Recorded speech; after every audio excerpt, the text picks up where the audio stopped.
নমস্কার, আমি রাজ। আপনারা দেখছেন খবর 24 ঘন্টা। আপনার বাড়িতে কত বছর ধরে শুভ জন্মাষ্টমীটা পালন করা হচ্ছে? দীর্ঘ 5 বছর ধরে এই জন্মাষ্টমী পুজো আমি পালন করে আসছি। কি উদ্দেশ্য নিয়ে, মানে কি করে আপনার চিন্তাধারাটা হলো যে আপনি জন্মাষ্টমী পালন করবেন? না, সেই রকম কোনো ব্যাপার নয়, কিন্তু আমি একবার স্বপ্নে গোপালকে দেখেছি, তারপর থেকে এই গোপাল ভগবান শ্রীকৃষ্ণের গোপালের জন্মাষ্টমী পুজো পালন করে আসছি প্রতি বছরই।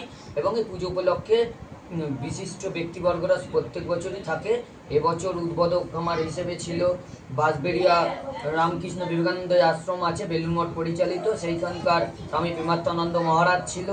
উনি প্রথমে প্রদীপ উজ্জ্বলন করে ফিতে কেড়ে গোপালের পুজো করে উদ্বোধন করেন, তারপরে পুজো অর্চনা হয় এবং তারপরে সারাদিন ধরে নানা রকম প্রোগ্রাম, সন্ধ্যাবেলা নাম সংকীর্তন, এমনকি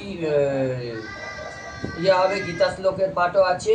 একই সঙ্গে বিশিষ্ট ব্যক্তিবর্গরা, বিভিন্ন জনপ্রতিনিধি থেকে, প্রশাসনের লোক থেকে এবং সমাজসেবীরা প্রত্যেকেই উপস্থিত থাকবে আমার এখানে। আচ্ছা, এখন বর্তমানে কারা কারা উপস্থিত ছিলেন?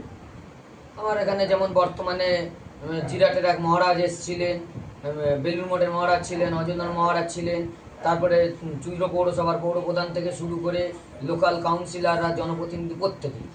আজকে এই শুভ মহাজন্মাষ্টমীর উপলক্ষে স্থানীয় এবং সকল মানুষকে কি বার্তা দেবে?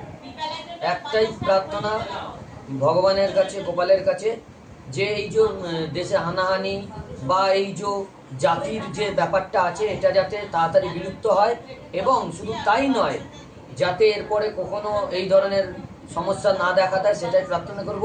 এবং এই জন্মাষ্টমী পুজো উপলক্ষে এলাকার সকল মানুষকে শুভেচ্ছা, অভিনন্দন।